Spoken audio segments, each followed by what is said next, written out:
Welcome to A Psychologist Talks. Today, the subject that was coming to mind is AI, artificial intelligence. Definitely an in vogue conversation going around these days, brought on really by the proliferation of actual, legit artificial intelligence. In recent years, we have companies talk about like AI, but it really isn't AI. It's not really learning. It's just more complicated coding. But here we're really starting to see AI start to come into fruition, which is a really interesting and for a lot of folks scary time. This isn't the first time though. We've talked about AI for a long time.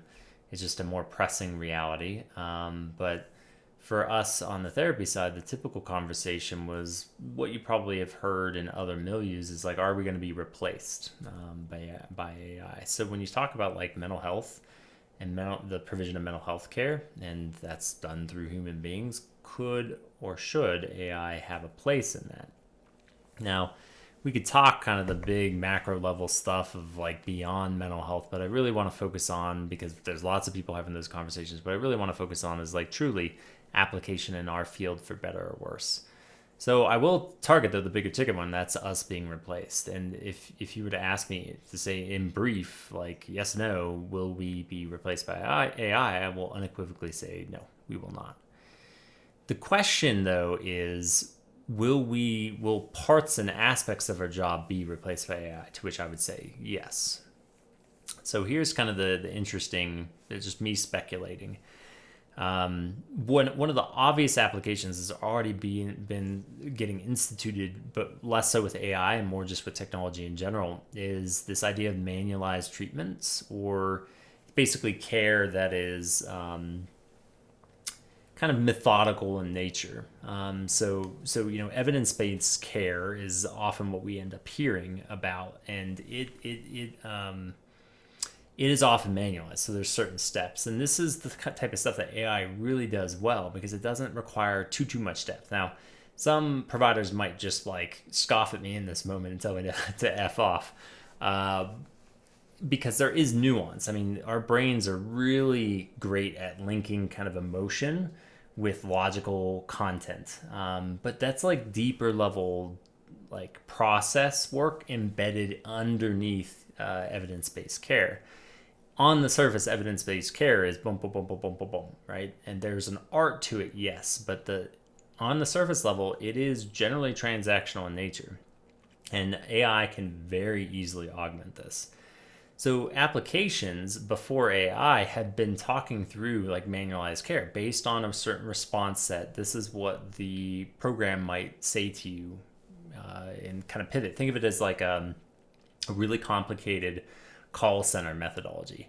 Now, forgive me, I'm not the one who's doing the programming here, so I might be speaking out of a little bit of ignorance. But in general, it's like an if-then programming permutation where it runs you through and gives you lots of decision trees that helps really individualize the care. Really brilliant people working on this stuff, very, very effective. The next evolution of that will be AI, actually, so you don't have to like program a bunch of individual responses per se, and it's just a static entity. It's a learning entity. And in this way, it's going to be more nimble with how it responds. If it has like a data set of like, this is going to be the methodology, this is the organizing hierarchy of like what we're talking about and how you can move through this type of care. AI can probably get a little bit, let's just call it clever, and adaptable with that, which you'll get a much richer version than even the super well programmed prefabs, if you will. And so I think that's one that would be very, very obvious of where AI will step in. This is either through applications, but arguably capitalism is going to get hold of this. They're going to create AI therapists. And so they will be available. Who knows? It could be a subscription sort of thing. It could be an individual service thing. It could be a partnership with agencies who purchase or get the rights or access to AI to offer their clientele to interface with, like say in between therapy sessions, or as like a frontline service provision of like, if you're not sure you want to invest in longer term therapy, try out our AI system first. So there's lots of ways capitalism will settle around this. And do understand, if capitalism does settle around this, there has to be panels and experts who are weighing in about the ethical limits of care, because those are lawsuits waiting to happen if you truly frame and sell it as a therapy medium. You have to have a lot of parameters around this. So, like, an example that's a very obvious one is like risk content. I can almost guarantee you they're not going to want AI trying to deal with risk content. They'll have some sort of some sort of batch prefab, like, hey, if you need care, here's the emergency numbers in your area, whatever. But then it will offload the care somewhere else, because those companies are not going to want to deal with the lawsuits associated with AI managing risk, at least not this soon into it. But there's other stuff too, of like, what constitutes medical advice and who is responsible for the medical advice of AI. And so I can imagine there being lots of like legal disclaimers trying to kind of navigate around this sort of stuff and say, it's not trying to offer professional advice beyond X. So, people smarter than me are probably going to, and or lawyers more paranoid than I, and savvy in the legal front than I will probably create some ways in which they'll navigate around this stuff. So I still think there'll be a lot of constraints around this, because that's Pandora's box. The ones that'll be really interesting are like the open source ones, which we currently see, like the Chat GPT, not to give them like free advertising, but as it stands right now, people can ask therapeutic questions of it. And because it's billed as nothing, or not billed as nothing, it's billed as anything, I think they'd have a hard time legally being held responsible for someone using it for therapeutic purposes. If it's just like, hey, this is a sandbox, use it at your own risk. And that's going to continue unless there's some sort of like regulations around that. And that's its own kind of debate. So those are the ways I see AI like replacing us. I mean, truly, I think it makes sense, smoking cessation and sleep hygiene, basic sleep hygiene stuff, and coping skills, and say like a basic intervention, a CBT, a cognitive behavioral therapy for depression. Like, let's run you through challenging cognitions and ways of problematic thinking, and it can identify language and point those things out and say, based on the way someone's typing, or if we get to a point where it's verbal too, it'll say, well, what you're doing right now sounds a lot like X, and it could totally do that. Now the question is, like, how much of this could it really replace? We're at a really interesting point where all this stuff is proliferating and growing and just expanding, but so is mental health. We've been in a steady incline as far as demand goes, where the supply of therapists, there's a need. And it was not but like 10 years ago, we were talking about like oversaturation of providers, and now we're talking about something really different. So it'd be really interesting if AI really, goes into the field around this time. It is possible the demand continues to grow so much for mental health services that there is basically a hole that AI will actually fill instead of replacing providers overall. However, at some point, I could very much see, maybe this is the more distant future, it will threaten job security. And this is where I get a little bit nervous in my phrasing, but I think it'll replace like more transactional providers, folks who really don't do depth or process work, or don't have as much of a kind of adaptability and flexibility in how they approach things, because I think the demand for those types of providers will go down, and you will get people who are like when you talk about like consumer reviews and stuff, going like, yeah, my therapist isn't really helping me, I could get that off of AI. I might as well be talking to AI. I know that's harsh, but it is a reality, especially when, to me, our training has not, because of what often happens in society, when demand is high enough, quality goes down. People don't intend to do this, but it's just kind of the nature of the beast. And so we're not producing as many quality. I'm not saying there weren't poor quality providers coming out of quality programs in the past, but just I think we have more transactional, lower quality providers in the mental health field, and they will be very easily replaced. It's really interesting when you think about like case management and skills development and those sorts of things. They are also at risk for replacement as well. Now, or maybe again, I think I said something like this, is we have to understand like the human component. In our line of work, we have research what we call like common factors, and common factors are like truly the relational component of just connecting with another human being should not be understated. So all these like places that might get replaced, you won't get them fully replaced because there will still be people who say, I don't want to talk to a robot, I want to talk to a real human being. And that is not to be underestimated, the power of that.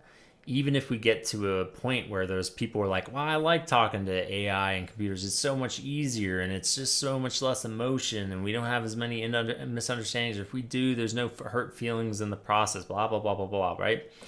There will be people who say that, but just the way society works is even if that gains in popularity, there will be an eventual pendulum swing of like, I'm tired of dealing with AI. I'm tired of dealing with robots to help me. I want to connect with another person. And so there will always be a place for that. Never mind, I do not think you can replace like depth, experiential, psychodynamic stuff with AI, not effectively. At best, it leads to my second point, which is like it augments care. So there's the replacement argument, which I do think it will replace aspects of our field as it continues to grow. And what are the auxiliary dangers about letting AI learn about the human psyche? I can't even go into that. Part of me is like, oh, this is gonna hurt. This is gonna be rough. Never mind it being misused by marketing and organizations and stuff. Never mind it getting a little too smart and the catastrophizing of us about AI. Being like, oh, it's gonna take over or whatever. Don't want to go there, but just for keeping the narrowed focus on application, will it replace aspects of what we do? Yes, it will. Will replace all of us? No. It will, I think, if it doesn't replace us, most of what we do, or at least half of what we do, it'll still show up. There's going to be those of us providers who just like I don't want to mess with AI. But I think, especially with the younger generation, it would behoove us as providers to get familiar with AI, because I think it can augment care well. The problem too is if we just let it be Wild West, we're like, we don't want to do that, people are going to tinker with it anyway, and in which case it's not being channeled, it's not being funneled healthily. It's like when we talk to our kids about like use of drugs, like, well, I don't want to talk about it because then they're going to use it more. No. If you don't talk about it, you're going to get their sex. If you don't talk about it, they're going to find their way around it one way or another. They might not use it, but it's going to present itself to them. So you might as well talk about it and embrace it. And I think we need to have the same mentality about technology and AI. We can't ignore it. And so how can we encourage responsible use? And this is where when I talk about like framing and expectations around therapy with folks, I often tell them, like, I expect you to do work between our sessions. I will too. I've got to think about us and what we talk about. But you need to be thinking about you and what you want to do and things you're noticing. And that's a requirement for us to be doing really effective work. Well, AI can help them in the in-betweens. It does not and should not replace. I mean, I would be a firm advocate of like, if you start acting solely on what AI tells you or makes for you, then that's not a responsible use, because it's taking kind of autonomy and independence and a personal sense of control and downloading that onto something that will take care of that for you. So much about mental health is inhabiting one's problems and quandaries and qualms and learning to tolerate and do something productive with that. If we offload that onto an auxiliary device and go, sweet, I don't have to think about it anymore, I can just quickly turn to it, we're going to become really not healthy people mentally. Our mental health is going to be really precarious and shaky if we, it's a better word than offload. I can't think about the word. I can't think of the word, but if we give that over and we relinquish it to technology, it's going to be super dangerous. But there's nothing wrong with it augmenting. So somebody's like, well, between sessions, you told me, there's ways I could cope to help decrease my feelings of like lethargy, low energy, and low motivation. And you gave me a couple good ideas, but I loaded up AI and I asked it some questions of what it thinks, and it gave me these cool ideas. So I took this one, I kind of ran with it, and this is how it went. I wouldn't be like, oh, how dare you turn to AI versus me. I'd be like, oh, interesting, cool. Like, what rose to the top? Why? And let's like troubleshoot if you want to troubleshoot. Or did this kind of take care of that problem? We can get back to these deeper problems. Like, I'm all for that. If it saves me, it's gonna sound bad. I'm realizing if it saves me the time of having to shift to like something really foundational and concrete with a client or patient, and they can just take that and run with it, so we can focus on the bigger, deeper stuff. I'm all about that. I mean, I have clients I meet with that I talk about this delicate balance that there's a lot going on in life, and there's the band-aids, and then there's the deeper stuff that we need to get to. And if we spend a lot of time on the band-aids, it's hard to tend to the deeper stuff. Well, if AI helps with some of the band-aids, awesome. I'm not going to fight that, because they still, we still dialogue about it. You and I can dialogue about that. It's not the end of the world to have that assisting. I'll give an example that a really bright client of mine did. There's this concept of like no send letters, and the idea is, someone hurt us, we're trying to like talk to them but not actually like live talk to them yet, like just process our feelings. These no send letters can be helpful, because it's almost like, what would I write down? Like, what would I try to convey to this person? Like, that's really central to me. And it has a cathartic component. It also has a component of like getting us to really think about what's going on for us. So like the process of journaling, but it's as though you're actually going to be talking or sending this to the person, even if you don't send it. Anyway, so this client, really bright, really creative, basically input some variables about themselves and their parent, and basically was like, AI, what do you think? Like, what would be a good way to approach, or what might I say to this individual if I'm looking for X, Y, or Z? And they came in and they weren't like, so I'm done and I don't have to think about it anymore, and ta-da, I've got a no send letter that was written by AI. It was used as like a thought-provoking exercise of like, interesting, these are the things that might come up for me, and these are the parts I agreed with and the parts I don't agree with. There's something kind of really cool about that it provided a really useful launch point. And even if we didn't go super in depth to it, it very easily could have been a multi-session, like, refining and defining and kind of playing around with the ideas that it presented. So I when we talk about like augmenting therapy, I would say like, hell yeah, like I really think there's space for that. It's still dangerous because AI has a certain unpredictability, but you're still, it doesn't eliminates the need to connect with another human being in dialogue of like, yeah, what do we think about this? How from a human's perspective, how is this working out for us or not? So I think that's a really cool way that, I wouldn't discourage folks that I meet with to play around with, tinker with AI. It's all about how it's wielded. So much in life is about like, how do we wield the tools in front of us? We can use almost anything for bad. Man, there's a long history of that. Any technology advancement, religion, you name it. Oh, us human beings can wield all sorts of things for ill and evil. We're good at that. That's an inevitability you're not going to fully avoid. And so the question is, how do we wield it for better? And how do we do it responsibly?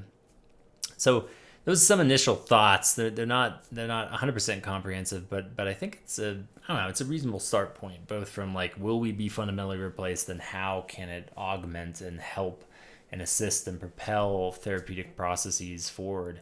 And I would argue beyond therapy too. I mean, any other sort of psychological consultative sort of process would be really neat. My apologies. I did forget about one more. The other one is I do this periodically. I feel like some people are like, this is the boring part, but I won't. I'll be very brief. The other thing is in billing. This seems really silly, but us providers have to deal with administrative junk a lot. And so it'd be super interesting if you're like typing stuff out about like what you did in therapy and like notes and stuff. it like auto detects what CPT code, what service you provided, and auto populates. And or if there's like certain ways that you're typing, maybe it identifies certain types of interventions. And as silly as it seems, it making it easier for us to do the administrative component of our work, electronic health records and stuff, it has some potential cool applications there to where we can focus on the work that we really need to be doing instead of spending as much time quantifying things. So boring as that might sound, I very much envisioned AI in the mental health field helping out on the administrative side. Although it could be used for evil there too, if insurers and managed care companies audit notes and audit the things that providers are submitting and use that to say like, the service you're providing does not match the CPT code, we're going to reject this claim. So even that, which seems like, oh, that could be a boring but useful thing, could still technically be used for ill. Again, it all just depends on who wields it. So anyway, there's some quick thoughts on AI for what it's worth. As usual, I hope it's at least thought provoking or gets folks kind of curious about this sort of stuff. And outside of that, as usual, thank you for your time and stay curious.